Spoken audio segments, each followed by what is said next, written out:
So thank you, everyone.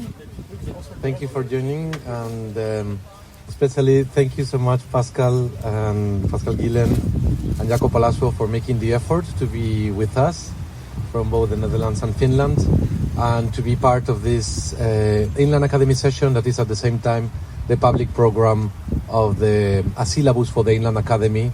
Is the Inland project for Documenta.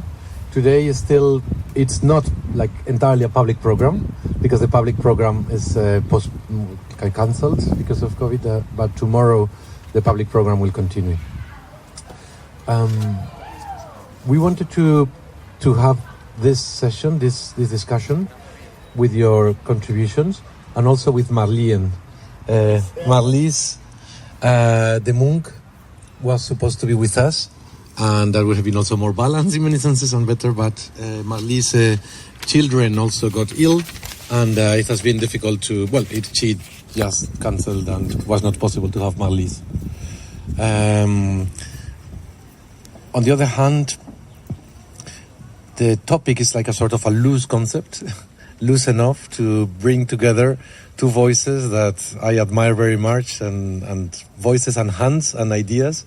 Because in the case of Jaakko, we know each other for about, I would say, more than 12 years when we met in Berlin. But I very much admire his work with different media, and especially his drawings and the stories around them.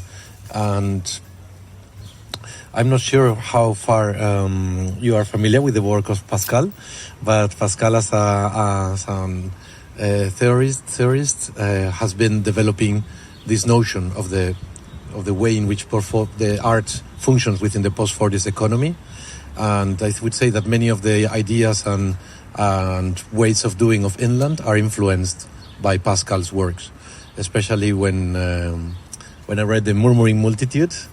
I think it really started to put at the center of the discussion the conditions in which art happens today, both economical, in terms of the relations that they create between the other artists and cultural producers, as well as the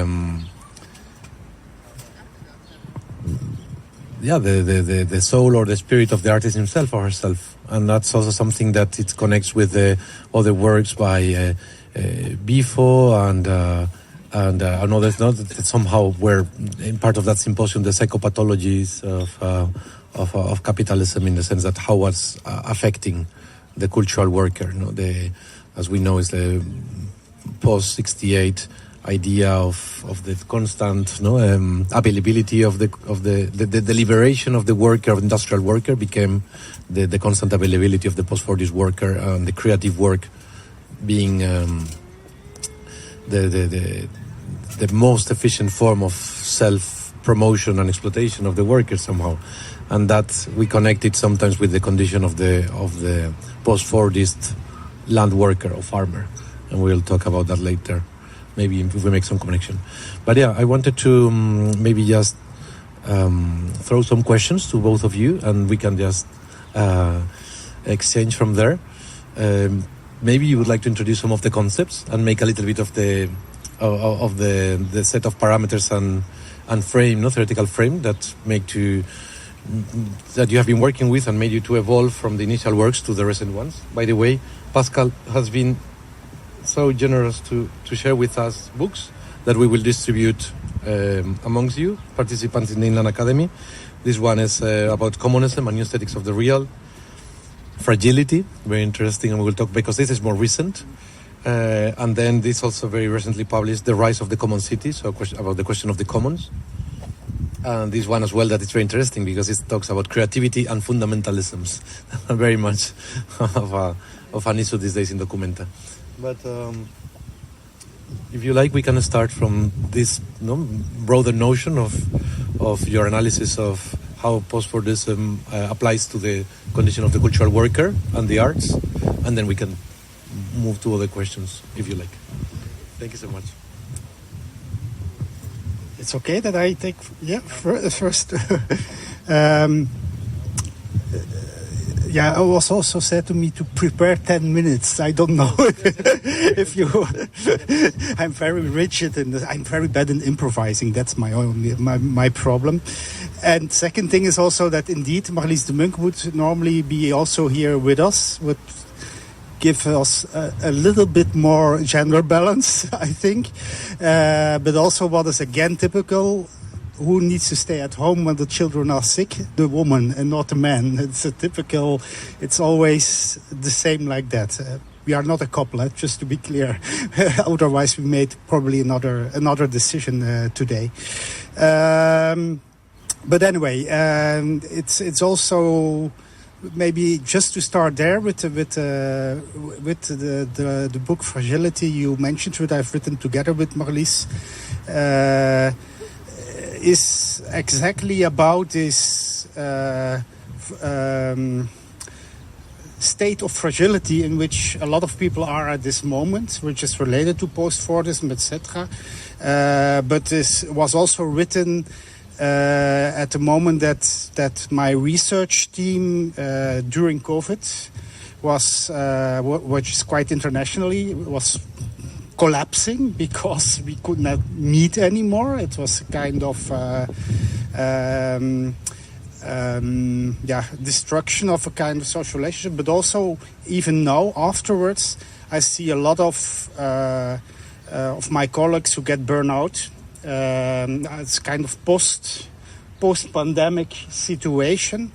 And also Marlies has a burnout. So it is really, we have written this on the border of doing this. So it's, you will read it as a quite very sentimental book or emotional book because it is really talking about us in this condition. Having said this, because this is very recent, we published this, or it was launched, I think, 2 months ago or so. This nice, we get fresh water.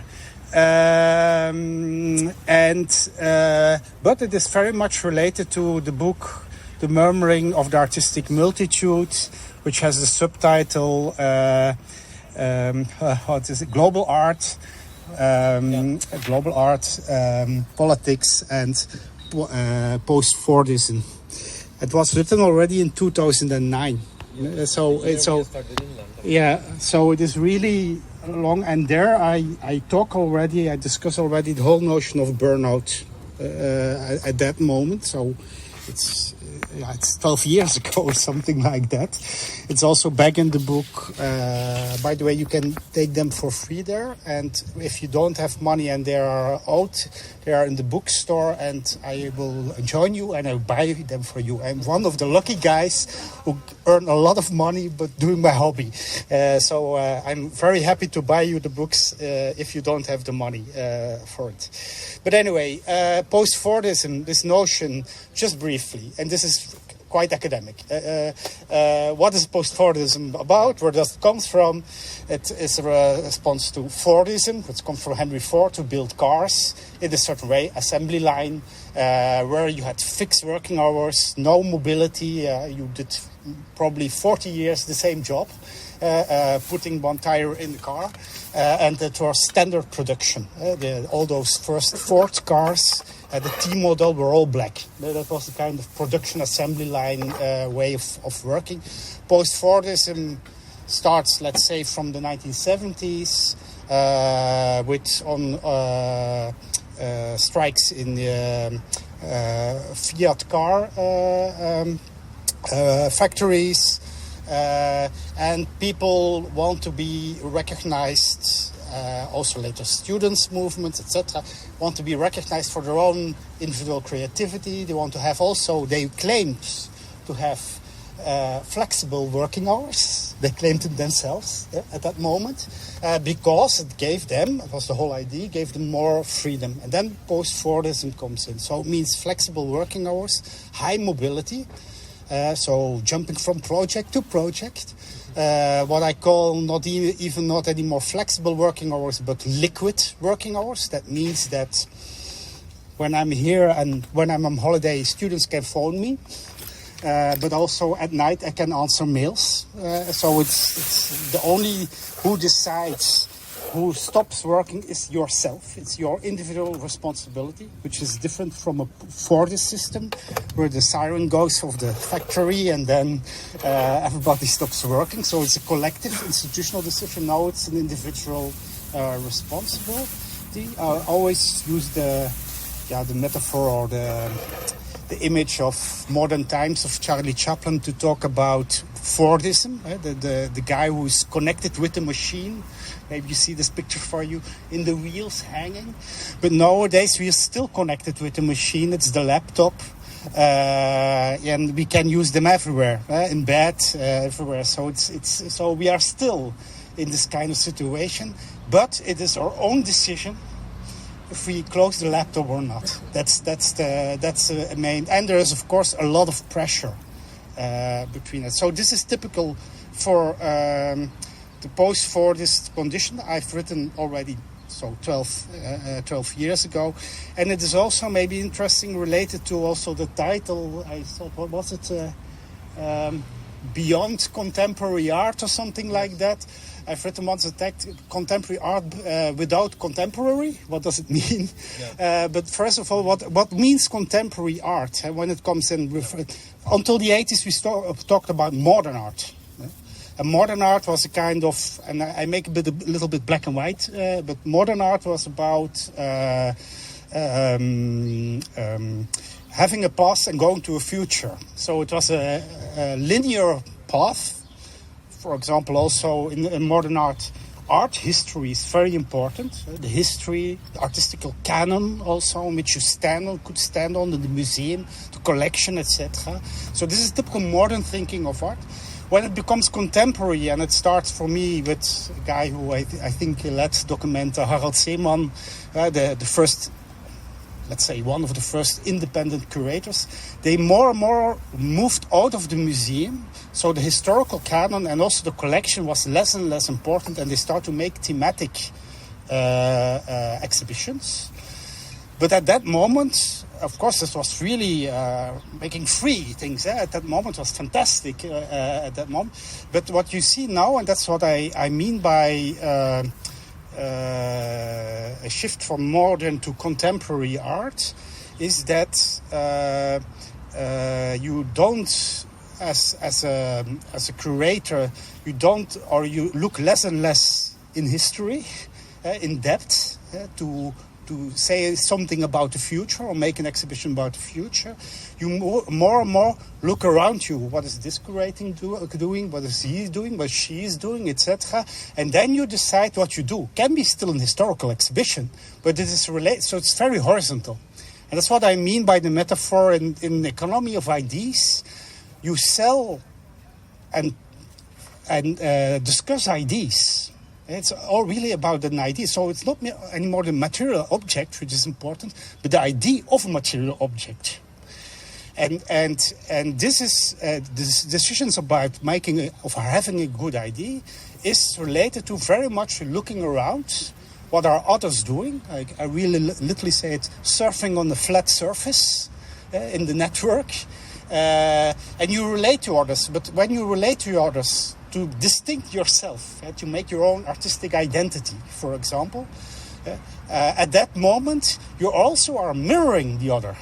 So the difference you make is very small sometimes. And it's called, I come later to the sociologist, an American sociologist, who called this competitive isomorphism. Because you're in competition with others, you are going to mirror each other. It's very strange. It's a kind of paradox in this kind of market system. But this is very much the post-Fordist condition. So what is sold also is not anymore a kind of exhibition with material objects. No, it is the idea of an exhibition which is sold already before. For example, also for documenta, but also for biennials, artists are asked, can you make a work for the exhibition? So you don't know yet when you contact somebody. What will be that? Will it be a beautiful or good artwork? You don't know. It's a risk.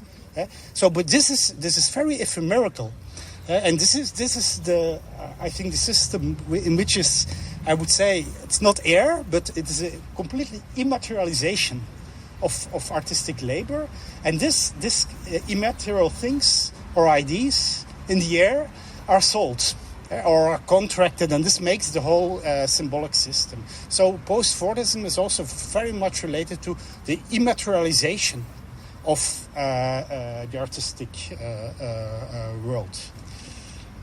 No, please keep going. You're sure? No, I'm fine with it. It's refreshing. It's but when I talk too long, I'll let you know. or when you want to interrupt, please do, because I know I can sometimes sound very dominant. The last session of the Inland Academy was mostly in Mallorca and walking around, so it's good to know it. Oh, okay. Okay. No, but maybe also that. Okay, then related to this post-fordism comes the whole idea of precarization. That more and more artists get in this highly competition, which is related to the subtitle of the book, The Murmuring, global art. Global art means literally that the art world, especially the Western art world, becomes more and more globalized. Berlin Wall fell, so the former East came in, but also China came in, etc. And we are all in competition to be artists. So it is a kind of the morphologic structure of the whole art business grew and it becomes more and more competitive. We made calculations. I'm a sociologist. We made calculations of that. For example, in the 80s, the 1980s, you could have a successful art career on the top level, being in Tate Modern, Documenta, whatever, for 10, 15 years. That you stay on that level. Now it's 3 years, 4 years. So you see enormous inflation of the classical idea of what is artistic success, or making money also from it. So this changed enormously, and so artists became more and more. Okay, I stayed. Became more and more precarious, but you have also the whole idea. I lost the name. I come later to that, who has written about that. But you have more and more the idea of self-precarization. For example, artists do a lot for free because they hope. For example, a museum director is saying, or even the Venice Biennial is inviting you to be in the exhibition, but they don't have money. So, or your gallery pays it, or you pay it yourself, and they play in a kind what I call a symbolic economy. Yeah? So you hope that when you are on documenta or whatever, that afterwards, of course, people will be interested in you, buy your work, etc. And this is a kind of precarization which is moving on, but it's also kind of self-precarization, because a lot of artists, still until now even, refuse, for example, to be in a union. So there's not only kind of economical precarization, there's also political precarization going on. But also a lot of artists get because they jump from project to project all over the world, get also in a kind of social precarious status. For example, they have a lot of friends, so as a lot of friends on almost 5,000 friends on Facebook. But when I want to move my house and went somewhere else, I don't know who to phone to help me. That's the kind of, again, I put a little bit black and white, but this is a lot of situation of individual working artists nowadays jumping from place to place. So there is economical, political, social, but also, and that's the last one, mental precarization. But I mentioned this already. Burnout is coming up. It's enormous disease. We did research over 800 creatives, going from visual artists to opera singers to architects, etc. And it's the worst disease we saw in the survey, which is going on now, is depression, burnout, with artists in general. And so this means also, burnout means, it affects you enormously, because it means not only that you it affects everything, because it does mean not only that you cannot make any more, certainly when you're a freelancer, make money, but also that you cannot be creative anymore. So it means really kind of identity crisis when you have a burnout. So, and this makes us more and more becoming in this what we call condition of fragility or vulnerability. I like more vulnerability, but vulnerability is such a tongue breaker that we choose for the title also of the book fragility instead of vulnerability. But anyway, that's the black story. Solutions, questions. And that's where we started, because I did with the whole team, with economics, with artists also involved, sociologists, philosophers, musicologists were in the team. We really discussed this, how to get out of the trap. Yeah? Just before you move to that part, you mentioned the rise of the expansion of in the global of the art world as we know it, the former East, new geographical areas in the world, and a larger number of cultural workers and practitioners. But do you think it's also related with other sociological and demographic aspects, like, for example, the wish of becoming part of a cultural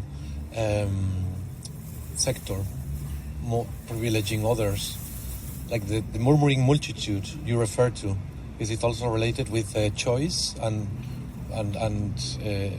election in the West? Like more and more people would like to be, in the creative sector than others. It has certainly to do with the kind of colonializing idea also, and in that sense that this format, at least until now, was quite dominant, the Western art system model. Let's say it like that. And people want to join, but what do you mean by choice? Yeah, like a personal election. But yeah. Okay, yeah, certainly. But maybe to say something else also, it's not only about the kind of that the morphologic structure changed, so that there was a kind of accumulation of artists, was not only related to globalization, but also to the democratization of education. Starting from the 70s on, we did this research. It's not a research; it's the hybrid artist called, in 5 countries in Europe, and we made a sample of people who finished their studies in 1970, only visual artists, and in 1990. And then in 2010, and the first 70 were some schools had 0 artists who finished their study that year, sometimes 1. In 1990, it were already 20. Now it's at the same schools, 90, 100. All people say, hey, I'm a visual artist. So this means also, because of the democratization of education, people could get grants, etc., to go into art schools. What is a good thing, it's fantastic. But it means also, of course, the competition between the number of artists is growing and growing and growing. And then I think solutions which are come up now, and which maybe this documenta is one of the responses to that, is that we cannot fight anymore with each other or compete with each other as individual artists. We need to become more and more organized collectively. And this is one of the one of the responses, I think, one also of the social responses to. So it's not only ecologically, it's also really a social response. We need to reorganize or self in this way. So I see this outcome really related to that. But again, with my research group, we came up with the whole idea. A lot of people is what could there be another way of working together, also organizing another kind of economy. And then we came with the whole idea of communism. We talk about communism because I think it's an ideology, and it needs to be an ideology. I see it very positive as an ideology, not a negative thing. But first of all, maybe some principles, basic principles of commons. So commons means that you, the main author who won also the Nobel Prize about commons is Ostrom, Elinor Ostrom, and she talks about common pool resources. So you need a common pool as a resource you want to share. That's the basic. So for artists, it can be studios you share. It can be also cultural. It can be also something immaterial you share.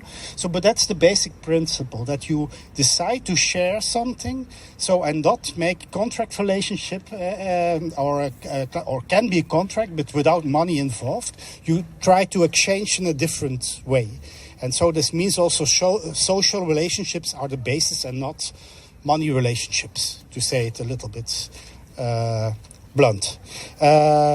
But some findings of this research. First of all, commoners, so who share a thing together, are not the same as an art collective. And there's already what we saw. We studied art collectives, and what we see with art collectives is, especially when it's artist collectives, is that they have, after 4 or 5 years, huge fights. Because they cannot identify themselves anymore with the artistic identity of the collective. You have always this kind of individual struggles which comes in. So the best, it's very funny to see the best commoning practices we saw, and also communities who share things are communities, like one is a music community with 50 musicians in the center of Amsterdam. They have a venue there, it's called Splendor. They have one very important rule: we never discuss artistic equality. We don't talk about, we only talk about sharing this space, and it's very democratic. They are with 50, so every artist has a week, a year, something that she or he can have the space. That's all.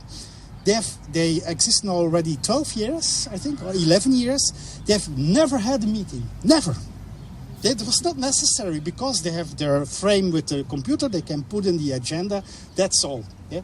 And they have, of course, a kind of regulations how to build the building, etc. So, but it is possible. But of course, this is very idealistic or something like that. But this made me very clear that one thing is very important, and this is also very different organization of solidarity than, for example, the welfare state. Welfare state was also a kind of organizing solidarity between generations, etc. But I think the mistake the state made was, or the welfare state was, becoming a nation state, which you also say you need to have a kind of identity to come in, to take part of our welfare. At that moment, you build in a border in the system. And that is something. So the most sustainable commerce or commoning practices are practices which have no artistic identity or no identity at all.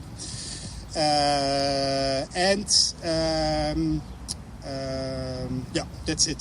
So no closed borders. Maybe one still important thing also we discovered is the most sustainable are the ones who are very hybrid collectives or commoners, let's call it like that.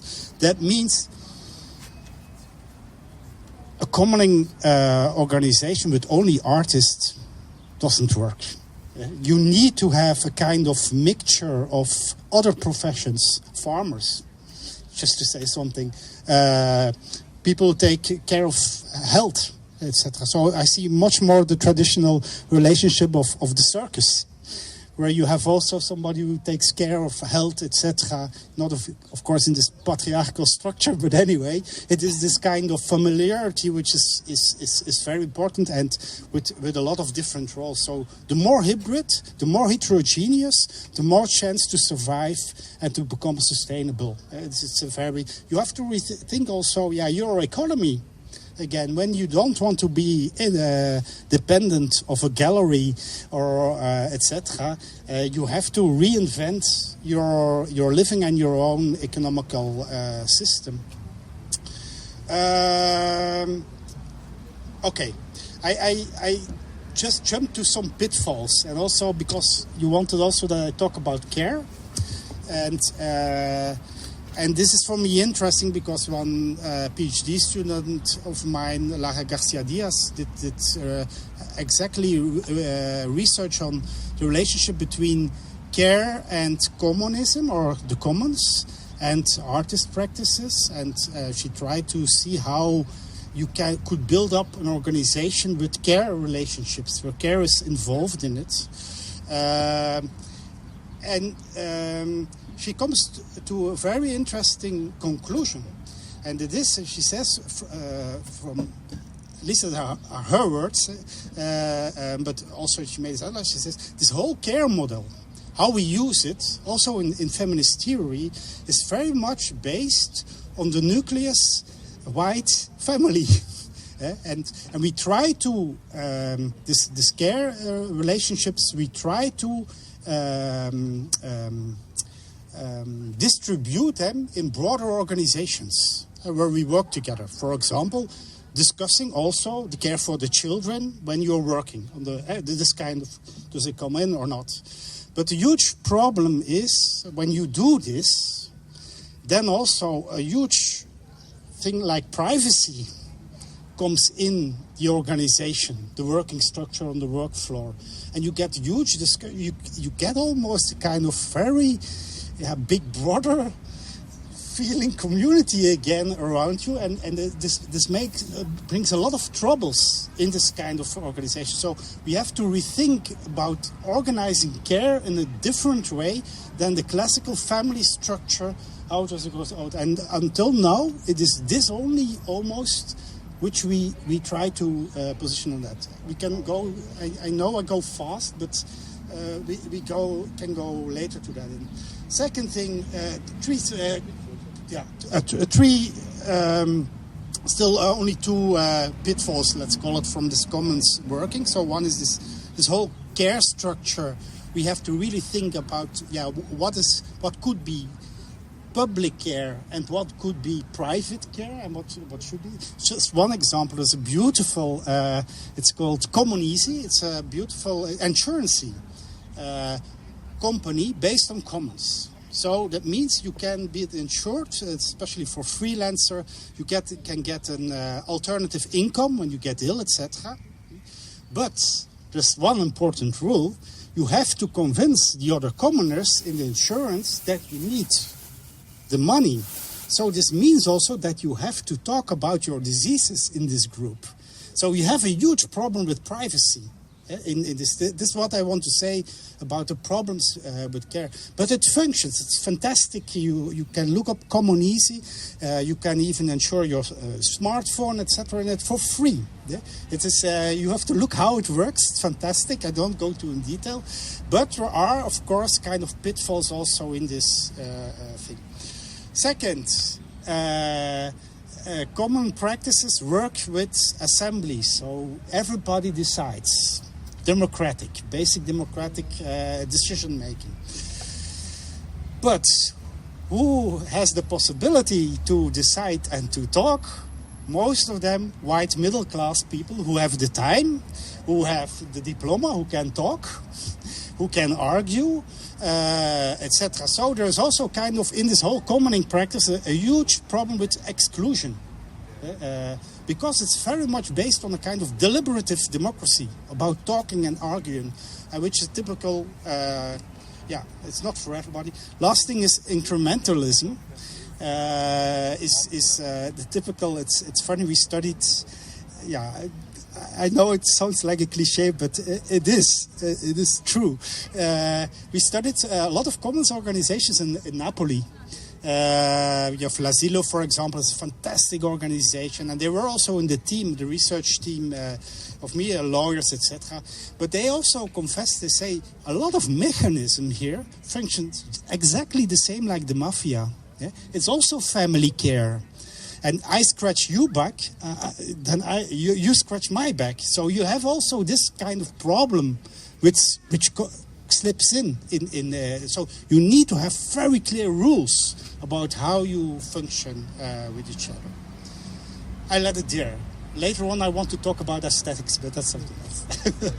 Sorry.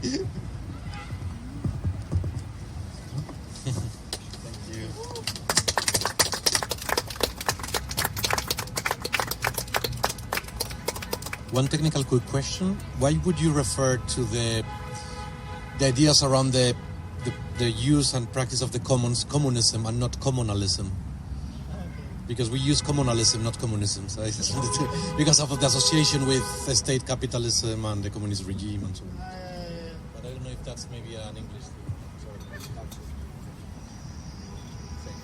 No, I don't know. So the economy of the commons, the politics of the commons, is direct democracy.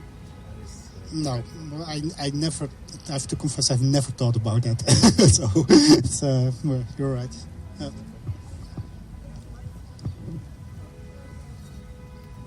Yes.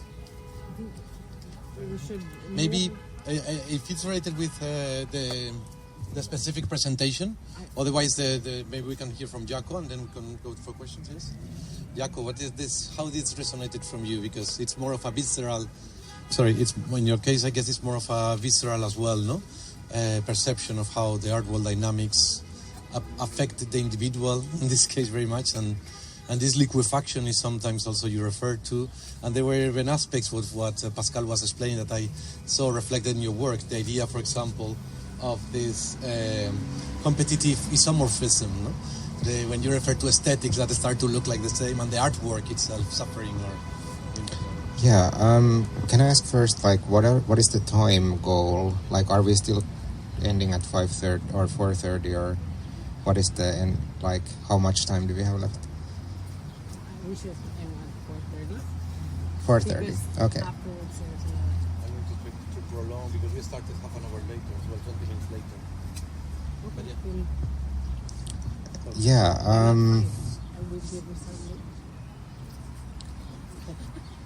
Yeah, I didn't really have anything prepared because I wanted to see the show first, or like come here and then think about what I wanted to say.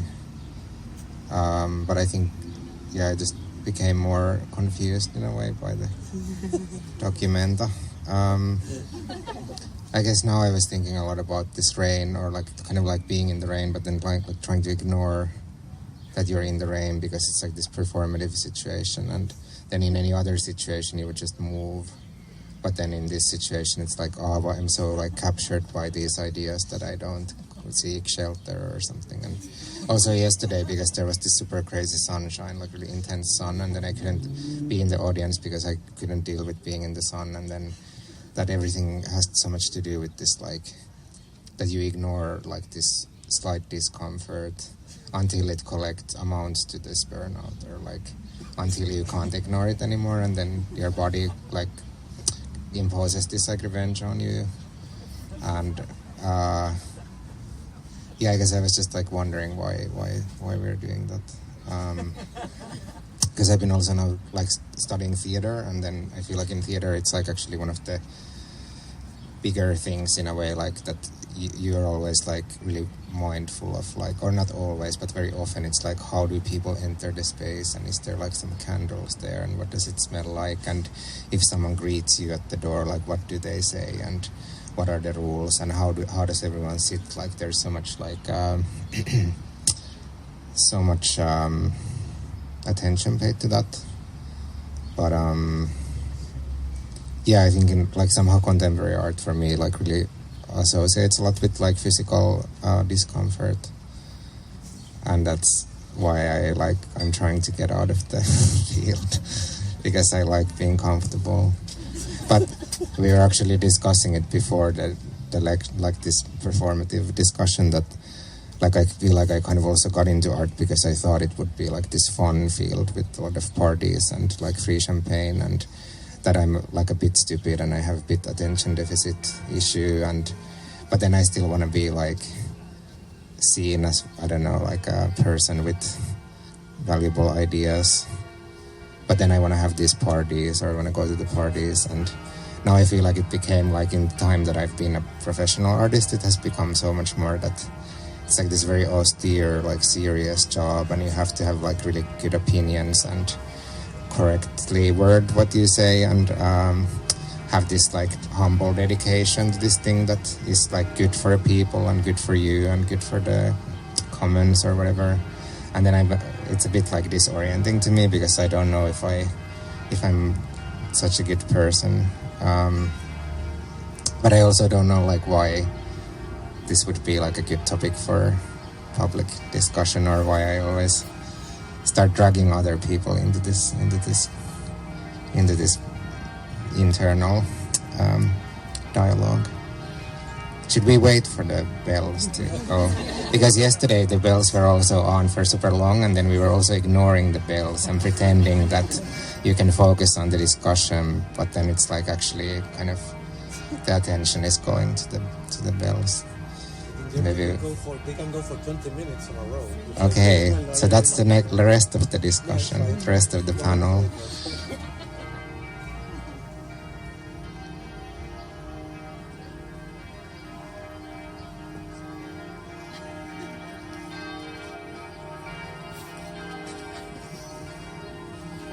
Capitalism.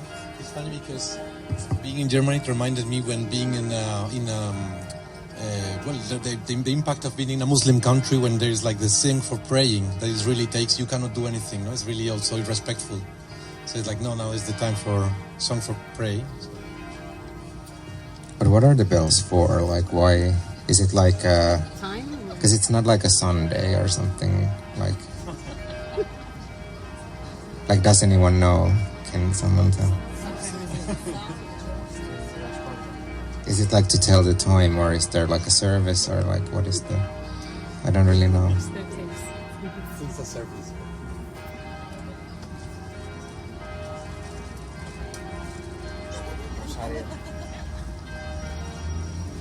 Yeah, sorry. Maybe I'll try to like react also to what you said, because there was a lot of interesting things. I don't know like why I like derailed the whole thing, but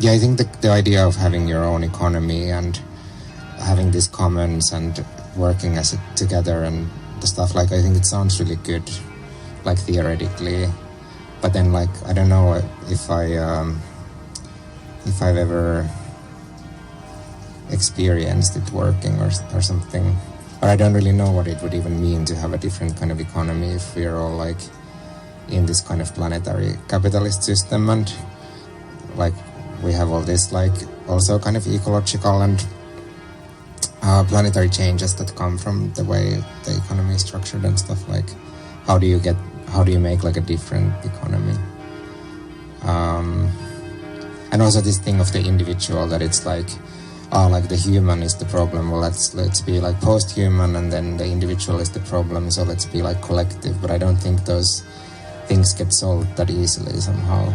Like I don't think you can just get rid of the individual, because of course there's like a capitalist individualism, but then I think it's also like a fact that we're like individuals, I guess, like on some kind of material level.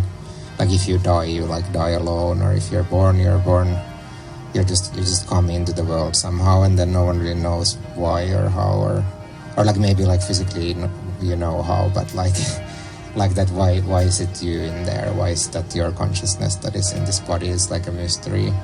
And I think that's really hard to just like do away with, although I don't know if that was what you were suggesting anyways, but like I think this allure of being an individual, or the fact of being an individual, is kind of hard to just like brush off the table.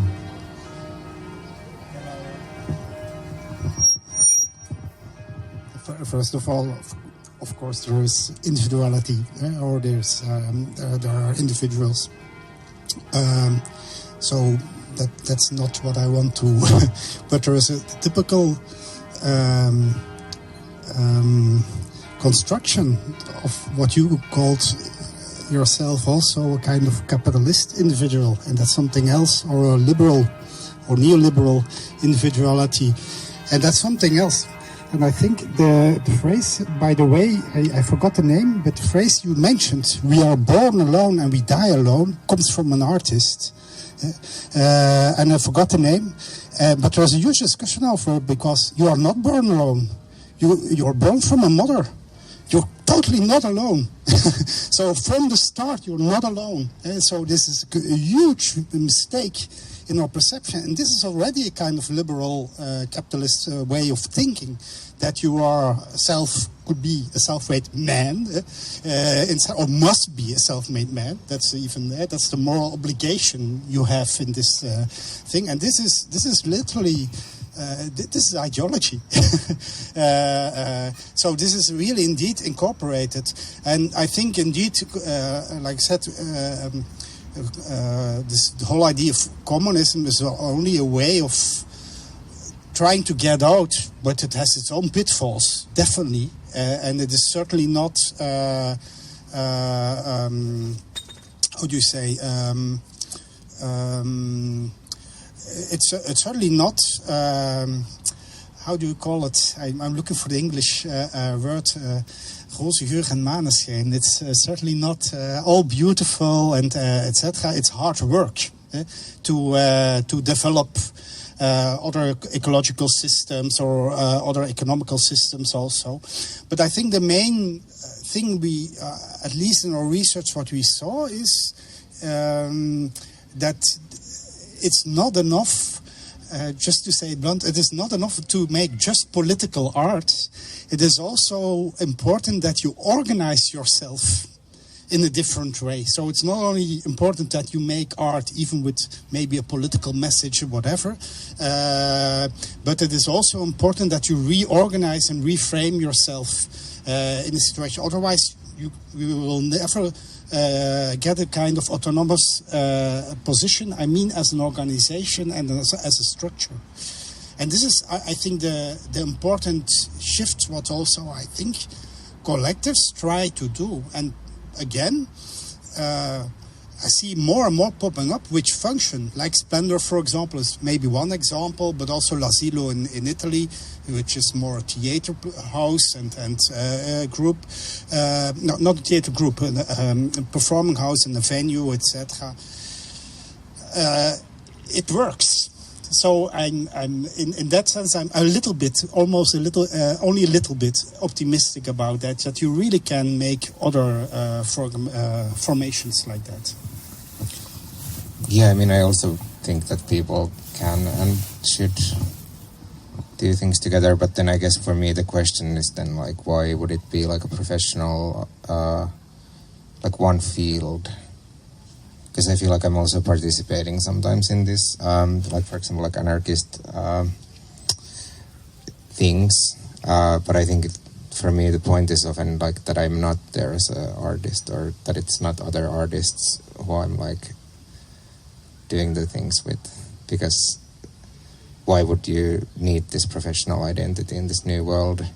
Like, if the revolution happens, I don't think art is gonna exist in its current form, or this like contemporary art thing is a product of this thing we're living in. And I think, like, I often feel like it's much more interesting discussions and more like interesting like situations when I don't know like why people are there, like in terms of like your CV is like this and that's why you were invited to talk about destroying capitalism or something, that this paradox is not present, and then there's like it's like fresher or something.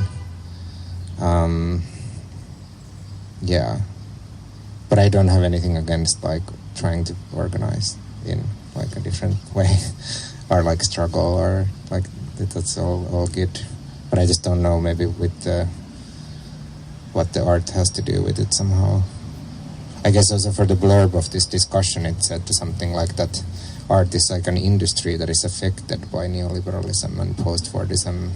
And then I was like, maybe isn't it more like that it's like a product of those things, like that the art industry is like a result of these things, rather than like this autonomous sphere that is being attacked by them from the outside, or aren't these the things that are exactly like sort of holding up like the whole thing? But I don't know, like I'm not, this sounds so like hopeless or something, but I'm not really hopeless. I'm like very optimistic and idealistic about the potential of life or something.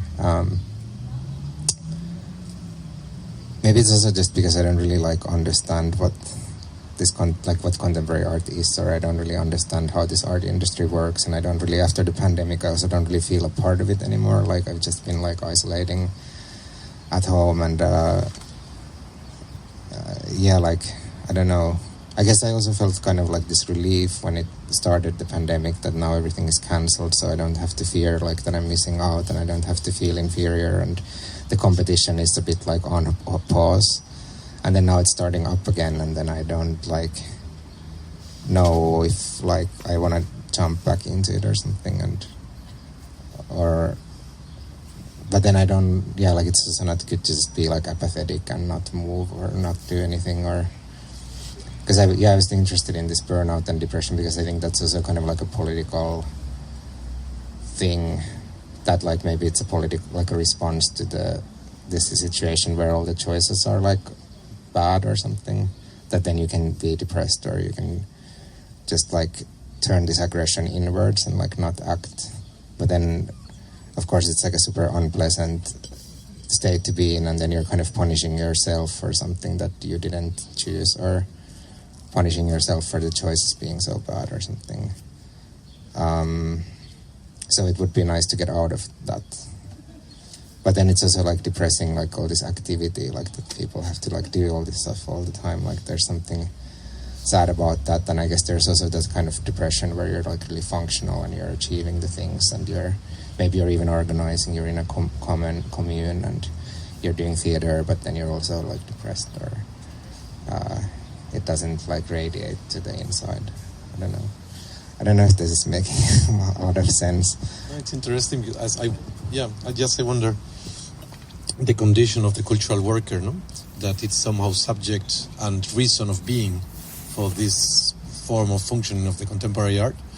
Has it the capacity to overcome that condition? You know what I mean? As a result or as a product of the conditions of this field and how it operates. For example, is the only way out the burnout, as you said, or how is it? I think burnout is not a way out. It's at least the many people I talked about, artists or not artists, even certainly not, who have a burnout. But maybe a little bit about. Let's talk about burnout and at least what we in the 100 burnouts we interviewed, literally, and what they say about it, and what they think, the origin of it is, and where it comes from, etc. And one is described very much in 2009 in the Murmuring. It has to do with social pressure. Yeah, so it's one thing, and that means what's typical for burnout is the feeling that you have to come up with a new idea or something new, something creative, and the pressure is very high. You always have to come with something new, and every points to you, it is there somewhere in your head, but you cannot find it anymore. So this is really kind of starting from this pressure. So it has to do with social pressure. It's definitely it's one of the reasons which makes especially creatives, but in the broader sense, who work with ideas, very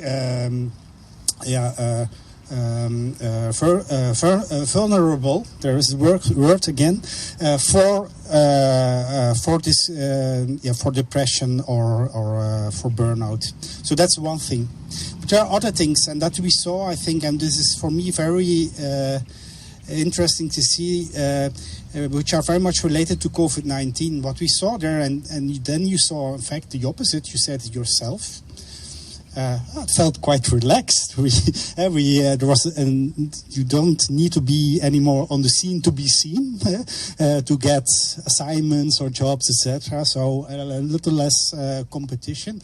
That's true, but maybe for a part of the artists it was, but certainly for a lot of them not, and also not for academics, but also because work.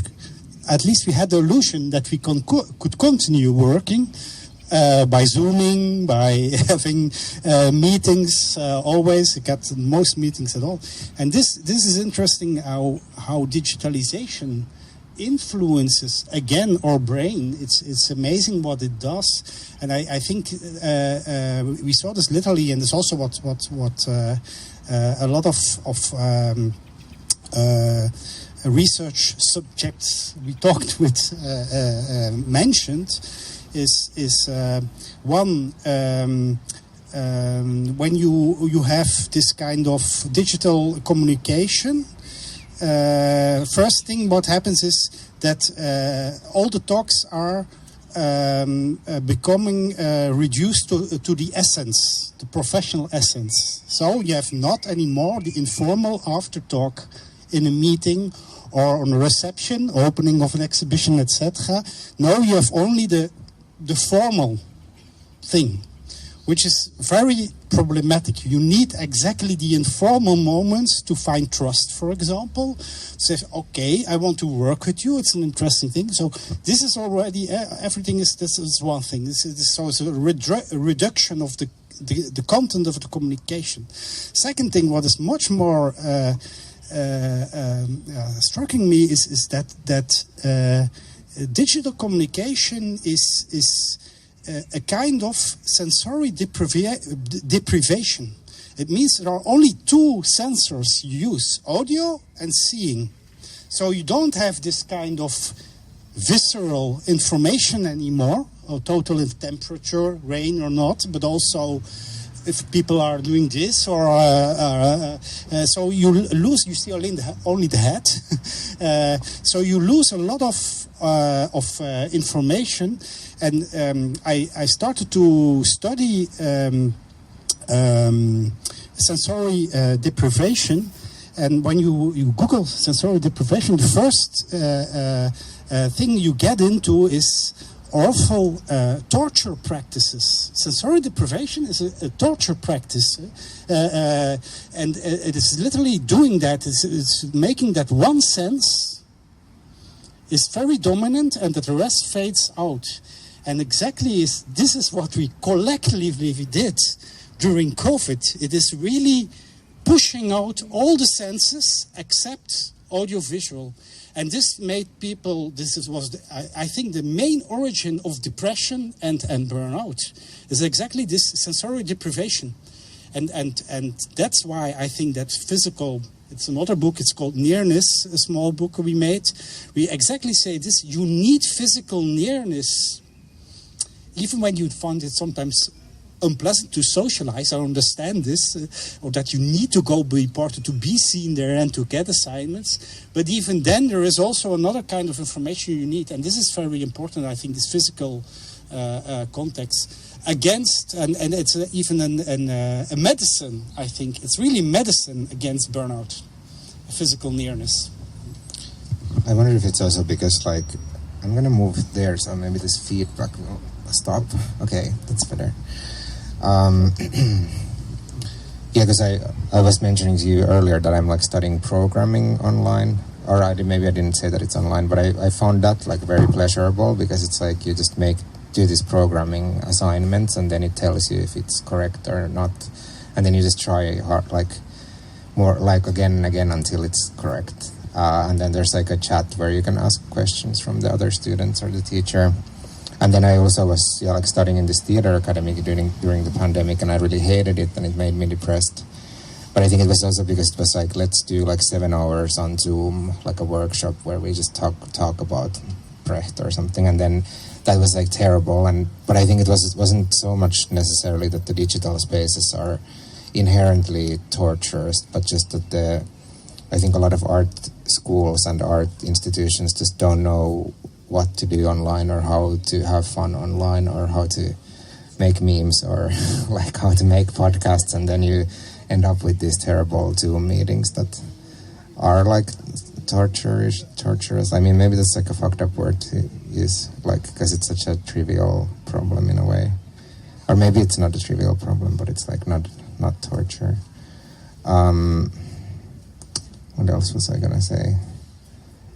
But yeah, I guess it also made me think a lot about like what is the object of knowledge, that maybe it's this gossip and the networks and the experiences and this kind of bullshit around the lectures, for example, that is the actual like knowledge that you get. And then that's why the teaching art online doesn't really work, because there's no object to teach.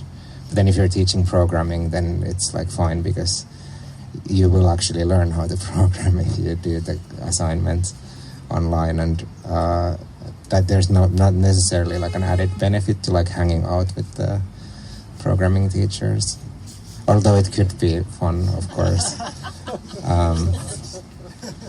But yeah, it really like made me really confused about, I guess, what it is that I've been studying, or what did I learn, or like now I graduated from the school, and then I'm like, what was it like? What did I learn? I noticed I started wearing these Adidas pants, because a lot of theater students wear like track pants, because then you look like you're really like willing and ready to get on the floor and really like do the work. And then now I'm like stuck with this new style, so that happened at least. Should we open the discussion up? Maybe it's time. Irene? No? Sorry. Anyone from the community? You can introduce yourself. Yeah, sorry. I'm just hacked a bit. I wasn't supposed to be here. My name is Used. I have several questions to Pascal mainly. How about this communism? I mean, it sounds very like as if you are almost idealizing this model, while for some it might sound like already an existing model of contemporary business model, where heterogeneous tasks are like the main, let's say, structure of any company, where you have like, a bookkeeper, cleaner, I don't know, and let's say this zooming as well, like digital deprivation. It's not just in art. I'm always like surprised how art world always just refers to itself, but never sees that it's just larger programs that are happening. The same with communism. How about the sharing economies? How about Stone Age, where they were doing the sharing economy prior the contemporary sharing economy?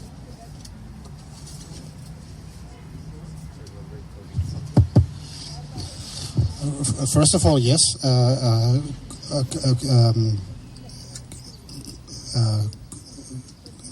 Let's say that communism is older than capitalism. Definitely.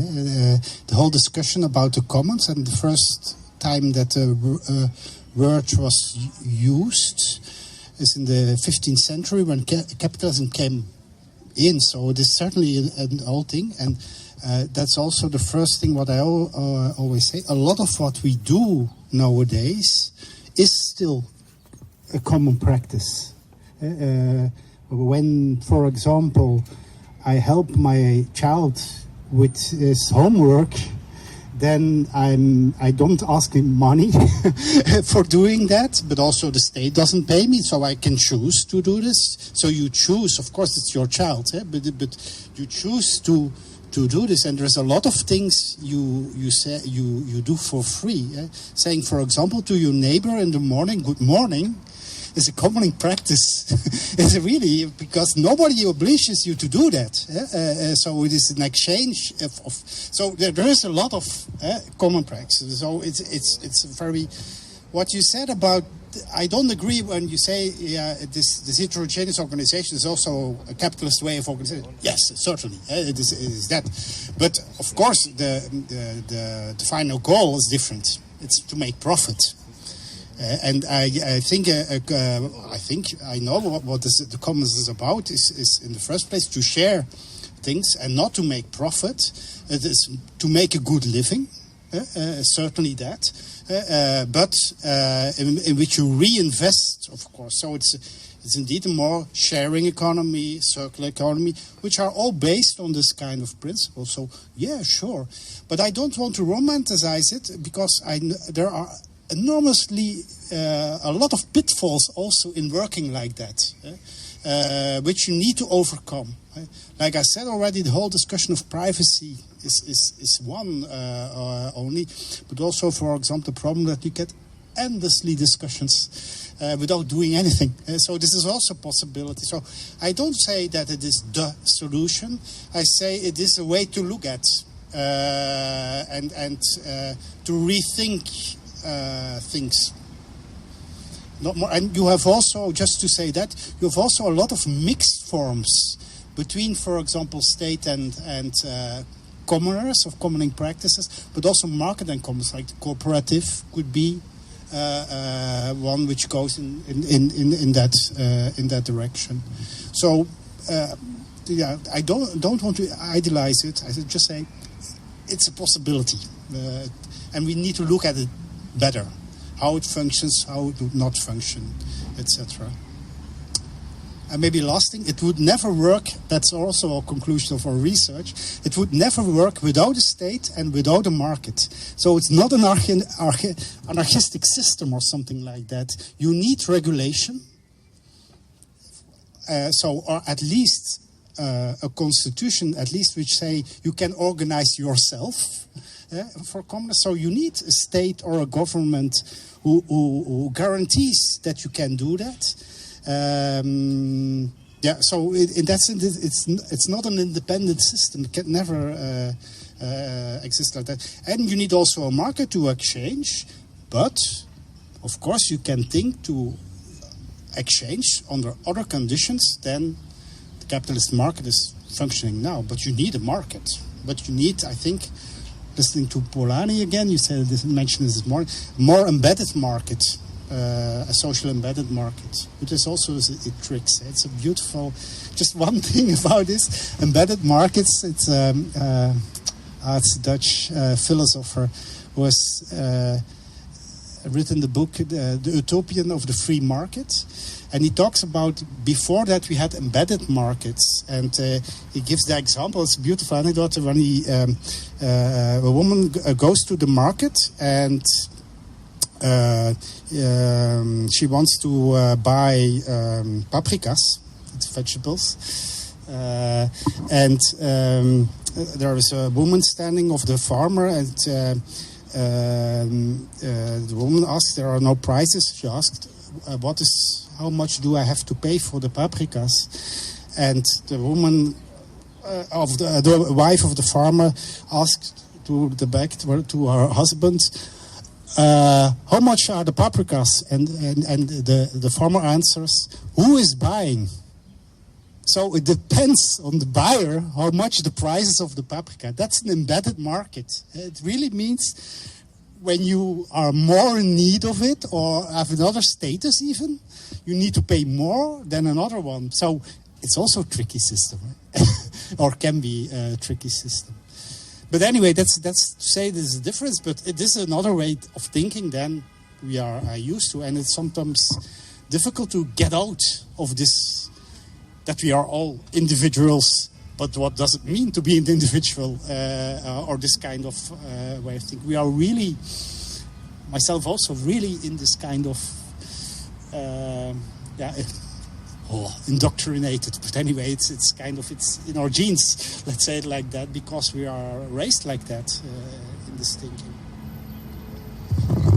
Just before you react, a little reaction, because the relation with the rural is somehow very present in this talk by omission, but I think that we should look at examples of management of the commons in rural cultures before the state appeared as an organizing entity.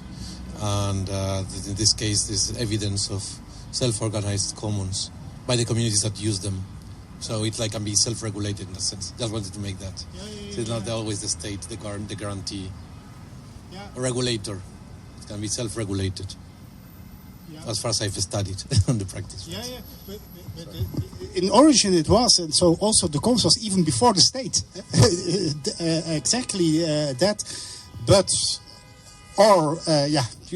anyway, I think now you need a kind of constitution when you have a state which says you are allowed to organize yourself and we trust you. That's all what I say. So kind of frame law or something like that. And then it's open in these modern times, let's say it. Yeah, I just forgot to react to this thing that you said about the baby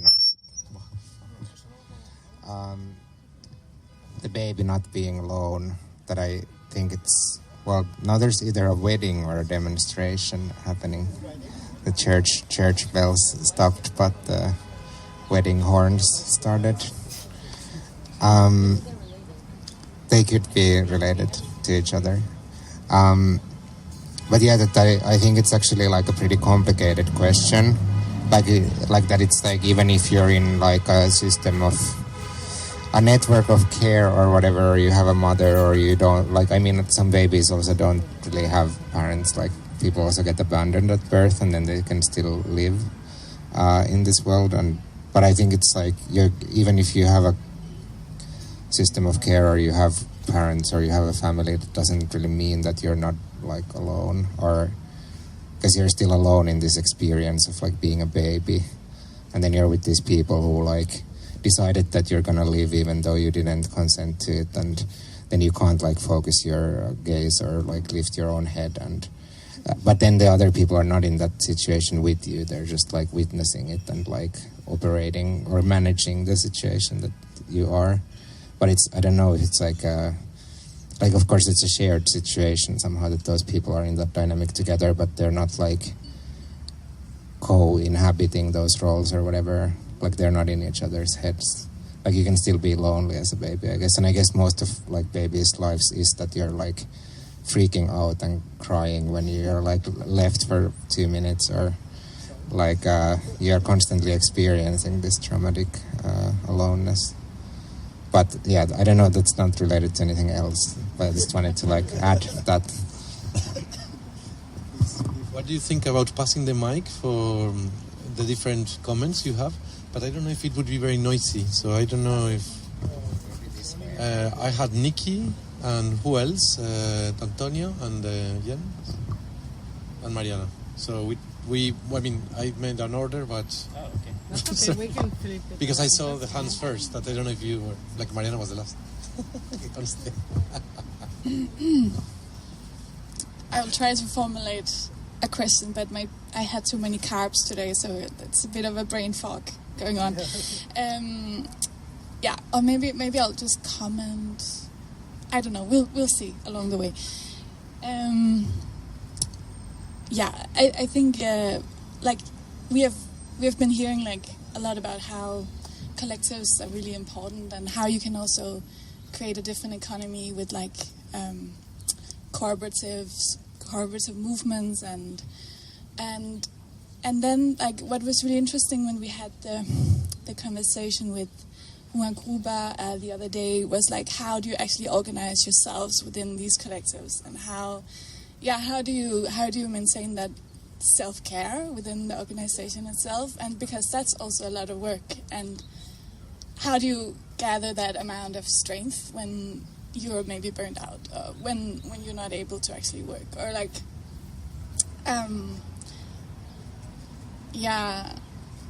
feel like I had something else as well. Because I feel like we all share these goals or these ideology, let's say, especially within this environment that we're in, maybe here. But I'm also just thinking what is the usefulness of the arts in in that relation, like because we like to think that we're useful in some way. And maybe after the revolution we don't have to be useful, I don't know, but I'm just wondering like if you can use the art for anything in terms of organization, or in terms of like how to maintain self-care, or I don't know if you have any thoughts on that, both of you actually.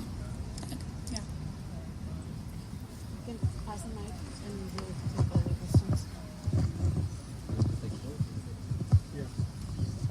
No, so we collect all the questions and then we pass the mic? Yeah, we collect all the questions and then like we have 10 minutes more, something like that. What? So we have 10 minutes or something 10 like that. minutes. So we collect all the questions and then... I don't know if it's enough. Anyway, let's try. Hello. So I was just thinking about, of course, the commons, economy of commons, and as even what Fernando was saying about to see what happened in the rural, the countryside, because there are some resistance about commons, that maybe they don't call commons, but they just continue to keep this tradition of work together. For example, the village where I live, we used to make the pork of the vine harvest all together, and we don't exchange money, and so I give my time to people that are older than me, like from 60 to 85 years old. So there are people that they are not working anymore, so they have time to spend in the land.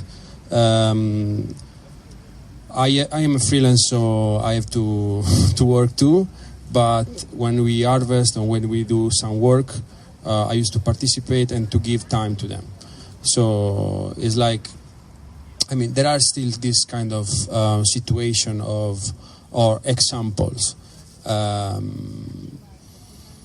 So it's, again, I think the rural space is a way of learning and taking example of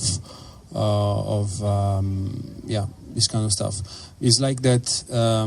You mentioned the market, as you know.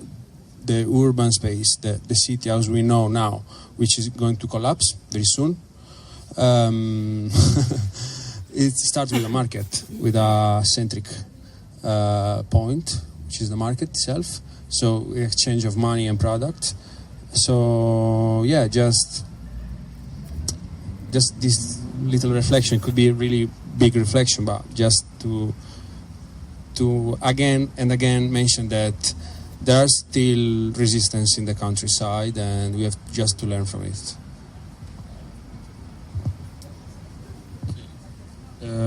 I also wrote down one question in regards to ethics, which is still a drawing, but I'll try to formulate it. I was thinking when you were both of you were kind of, and also Fernando, Inland's work. I was thinking about creating new communities, and in the way they could function, you obviously create rules which are based on certain ethics, right?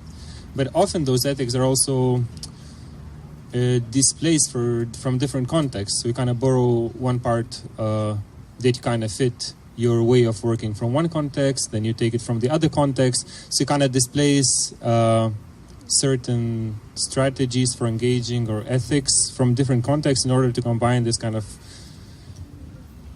imaginative, first in your mind, imaginative space, which you would try to recreate in the real life, for example. So then you create a collective. That's how I imagine it happening.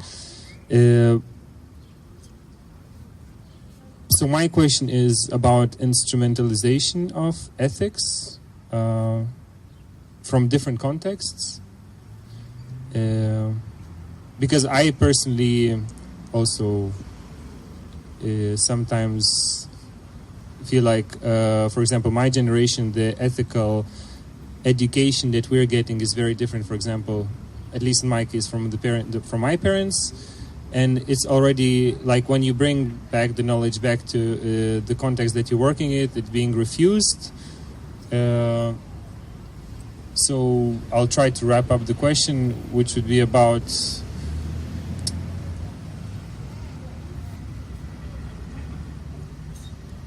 how to make the borrowing of certain ethics from different contexts more ethical? Maybe that would be a question. I mean, it's very abstract, right? But I guess I'll just leave it here because that's what I figured to wrap.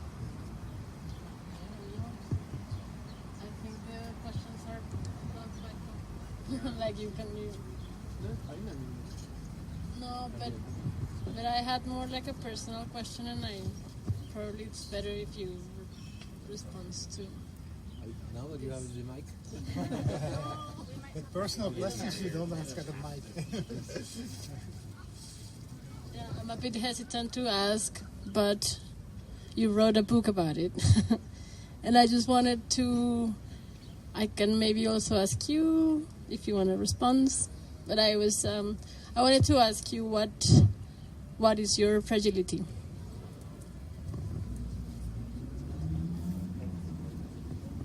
What is his fragility? Because he wrote a book.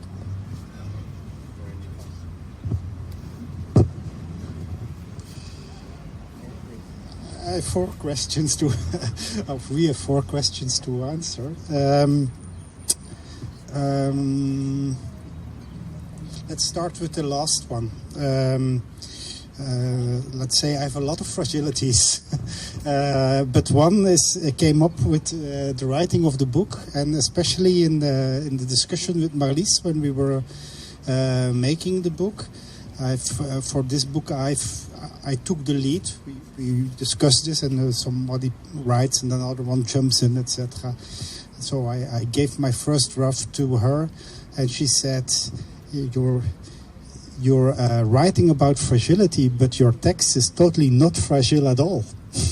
So you are doing like what I do in a lot of books before. Row. This is a kind of, and this positioning and that. And like, what was the slogan here?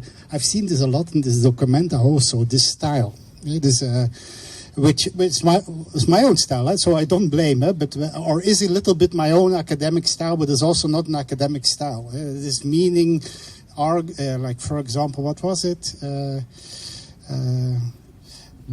White lies matter. For example, this kind of.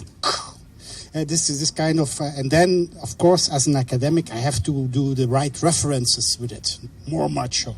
Well, this is my fragility, to protect, to build in, and so you have to about what and there was serious discussion what I had with Marlies to first of all start talking about with not we but I. Make your own confessions, but also not confessions that you become a kind of what is it, sentimental or something like that. But that was really, and there are a lot of fragilities, but that's for me the main. But maybe I let you answer. Yeah, maybe I could start with this question of the usefulness, or that you were asking. I guess I started thinking about it like that for something to be useful, it already has to be a part of this kind of consensus, like reality, or that you already have to have like this idea that you know like what the world is and what it needs, and then you can make something that is usable. And then I guess for me, like artist may be something where you are actually trying to move at the edge of that thing, or like turn away from the thing that we already agree on, which is actually also why I think political art doesn't really work, because, or like that's a horrible thing to say maybe, but like that it's because it like already starts from like a conflict that exists within the reality that we like agree on in a way, and then because it's like has to stay in that reality, it doesn't do the other thing of like exploring what else exists except the things we are like talking about on Twitter all the time anyways, or something. And I think people should be allowed to just do stuff that they don't consider useful, or they don't know what the use is, and you can just do things because they're like fun or interesting or stupid or alluring in some way that you don't know like why they are like that. And I think in this kind of like the new world, like post-revolution world, that would also be the thing that you would do, right? Like that then you would have this possibility to use your life in this singular way or something. So like, why not now? Like, why not just do it in this moment and just pretend we're already there or something? I mean, there's probably good reasons why not, but like, that's my maybe thought, that it doesn't have to be useful. Yeah, maybe you can answer some other questions. Yeah, maybe add to that. I go to Niklas Luhmann, systems theory. Why art? Or why is art important? Or what does it do? And he said, very simple. It's not what we don't need is art. It's my words, it's not his words. We don't need art, but what art makes us conscious of is that there is a difference between fiction and non-fiction, and this is very important. So that that there is a difference between imagination and reality, whatever reality is. But this distinction is very important. Why is it important? To get what he calls in his systems theoretical jargon, you have the possibility of a second-order observation. So what does this mean? That you can look at how you look to the world. So you can look at how you perceive things. And this is a state of reflection which is very necessary to develop economies, to develop political parties. But this differentiation. I don't say we need an art world. That's something else. But you need this kind of artistic way of thinking to do that. And I think an art world could be a system, at least, which, in a way, in the social system, safeguards this space. We have the time to sit here. A lot of people don't. And it is because this is institutionalized that this could happen. And I don't say this discussion is world for the world, totally not. But this time you could have in a whole global system is very important. I think this is where the word comes in. The word, I mean, and the value comes in. That's what I mean about that. I still 2 questions to answer. You want to jump in again? Yeah, actually for the other questions, maybe for the fragility one, I feel like I don't want to reveal my fragility here, because I don't feel like we know each other well enough yet. And even to my closest friends, maybe I don't want to reveal my fragilities.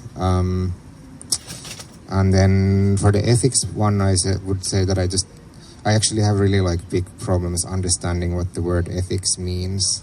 And I feel like I've like tried to learn like many times what is ethics, what is morals, what is the difference between those two things. And now someone was saying on Instagram that ethics is just like the antique version of ethics is just like it's like a word that describes how things are like repeated, or like that things are done in a certain way, and that's the ethics of that thing in a way. So it actually doesn't have to do with moral qualities necessarily. It's just a description of like the ethics of Kim Kardashian is to post a lot of selfies and have a reality show. And I thought that was interesting, but I don't know if I'm qualified to answer the question. But I just wanted to share maybe this is the fragility actually that I wanted to share, is that I don't understand what the word ethics means. And then for the countryside, rural resistance to the commons, I also have to say that I don't have any knowledge about that, but I'd be curious to hear more about it. Yep. First to the rural, I just can answer yes, of course. And I also think even more what we see we see the best examples not in the global north, but also in the global south of common practices, etc. So it's really where we are looking at. But another also can jump to ethics. So that means that you cannot. You can look at it to learn of it, of course, and also cities can, but you can indeed not jump from one context to another. Also, ethics is for me, I say it very briefly now, is the decisions we made between right and wrong, good or bad. But that is the basic, what is ethics about. And then it's very contextualized, also in history, contextualized, what good and bad is, and how you develop. Then comes ethics and rules about that. I know I'm going to do this, to jump from what I definitely am, my dada of the last months. I will jump from ethics to aesthetics and try to, because what I see at this moment and here, documenta in the art world, but also in general. You see that this is recognized, that ethics needs to be contextualized. Every context has a different ethics, let's say it like that. That's why a lot of artists say, I want to work local again. I want to work with communities, for example, again. I want to work with the environment, the local environment. Stay there. Make your hands dirt again in the ground. This is the whole idea of also, I think, what Bruno Latour says, down to earth. Going back to earth is very necessary to that. And to recognize Gaia.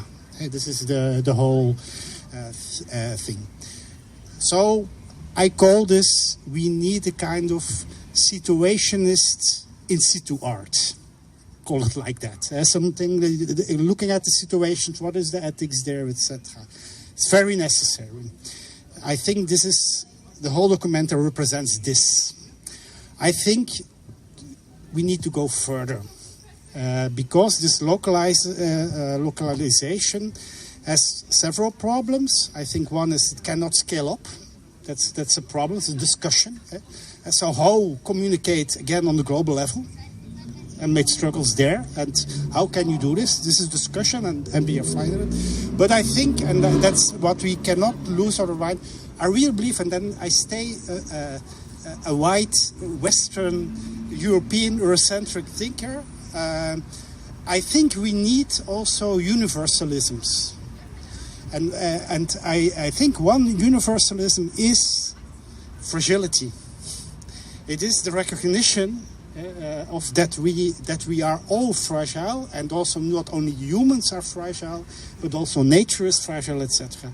And I think this is a basic universalism where you can cross from one ethics to another, or you can cross from the city to the rural, or the other way around, because there are a kind of basic universalism we can stand on, and we can build up other systems. When you know that everybody, and not only everybody, but also a lot of things are so fragile at this moment, you need to start reasoning in a universal way of how do you, and this is for me basic ethics. It's really about that. Now I jump to aesthetics too. So I said already, what we are now on the level of, let's start beginning. Aesthetics, cliché. Aesthetics, beautiful thinking, beautiful things. Before modernity, before modern art. This kind of idea of the beaux-arts, the beautiful things. That's one way of thinking about it. Now, what we see here is situational in situ aesthetics. This kind of local, contextualized, etc. I think we have to go for Gaia. Yeah, we are now busy with the living, and the life which is everywhere, in the plants, and the trees, etc. I think we have to go deeper, further than Bruno Latour also, and I know use George Agamben, he says, and I have to look up for the word. I've written it down because I always lost it. They say, yes, we need to take care of Gaia, but there is something else, and that is, he calls Chthon. Chthon is under Gaia. It's under. It's the underworld. It's the world where we get the all out of. It's the world of the fossils. It's the world of the dead. It's the underworld, literally. So, and I think and universal aesthetics is built on the culture which is the most strange for us. It's not the culture of, for example, the global south or other cultures. It's the culture under our feet, and it's the culture of the death. And what we do is certainly in the global north is avoiding this. We are pushing the dead out of. There was, for example, in the Netherlands, until now, I realized there was not one ceremony for the deaths of COVID. Not one, I mean a collective one. To realize that the dead is in the center of our society. And I think this is a very important thing, to recognize that the dead, and this is for me also something very universal to overcome and think about. So this fragility related to that is for me a very important thing. Like the Etruscs, you need to recognize and build up a kind of dead culture, or dead cultus even, in the center of our thinking. But anyway, this is, I'm still working on that. I just wanted to say that it sounds a lot like Christianity, just like a death and cannibalism centered religion, which is kind of like at the basis of the Western value system. But yeah, there's also a death museum here, which is really nice. You should check it out. Yeah, it's certainly related. It's related to religion in general, I think, but it's certainly also to Christianity. I'm not a sociologist of religion or something like that, so I cannot. But the problem, of course, I'm not talking about transcendental things, and also Christianity had a solution for dealing to push away the dead, they go to heaven, so it's all to hell. So and then the problem is solved. Now I think that you're really in a modern world, and I'm not religious at all, but also even not. I even would call it not spirituality. It is really literally recognizing that the dead is inside of us, of our society, our environment, and in our own body, and starting to think about that. Is for me a kind of ethics of fragility or something like that, and then you start thinking of what is the quality of a talk like this, all from this point of side. But anyway, it's maybe too moralistic.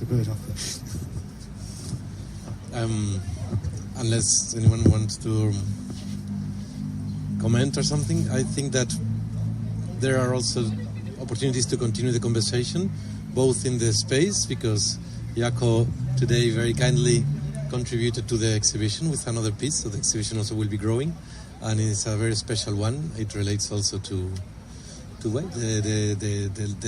living death somehow of the cultural worker. No, when you refer to endless hours in an airport waiting room or something, just working on the computer as part of the core of the creative activity of the artist these days, and things like that. So I think it's very interesting to have a look at the drawing that Jaakko shared, and also there will be the chance to hopefully read from you as well your views on the impact of mobility on the art context for the new book you're preparing. It's Sensing Earth, and it will be hopefully for the end of this year or something like that. I will be looking forward as well to see how do you relate with the environmental ethics that the art world or contemporary art should start to look at, and how they connect with aesthetics. So I think you will be working also with that in that book. But maybe now we take a bit of a break. We can keep talking or just having some cheese always. And like in half an hour we will meet, but this time inside in the workshop room. and we will hear from Sofia Monsalves and Philip Seufer about the digitalization of the countryside.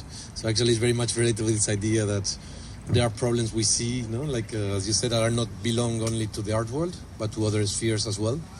And in this case, it has very much to do as well with the data, concentration of data by the farming main actors and companies, and also the proprietary use of technology and other questions. But yeah, I think it will be really interesting also to hear from them, because they very much connect with the global voice of the peasant movement. They are part of Via Campesina at global level as well. So thank you. Thank you.